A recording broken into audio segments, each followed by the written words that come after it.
সালাম আলাইকুম কাকা। ওয়ালাইকুম আসসালাম। আপনি এই পেজি কতদিন ধরে ভাজেন কাকা? এই 10-12 বছর। 10-12 বছর এই পেজি ভাজেন আপনি? জি, জি। তো এটা বিক্রয় করেন কত করে? 20 টাকা শ, 200 টাকা কেজি। এটা বেচা কিনা কেমন হয় আপনার? আলহামদুলিল্লাহ খুব ভালো হয়। এটা কি ভাটার লোকে খায় এমন কিছু না না, নাকি? এটা ভাটা লোকও খায়, গ্রামের লোকও খায়, পথচারী লোকও খায়। ও আচ্ছা, এটা আপনার লাভের সংখ্যা কেমন হয়?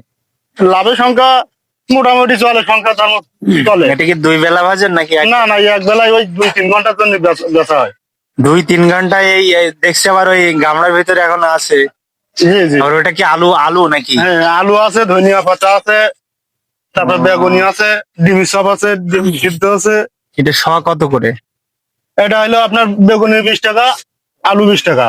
আর সেখানে ডিমের চাপ হলো 20 টাকা পিস। আজকের ডিমের চাপ হলো 30 টাকা পিস। ও আচ্ছা স্যার, পেজি পেঁয়াজি 20 টাকা পিস। এই 20 টাকা শ। শ। আচ্ছা ঠিক আছে, ধন্যবাদ আপনাকে।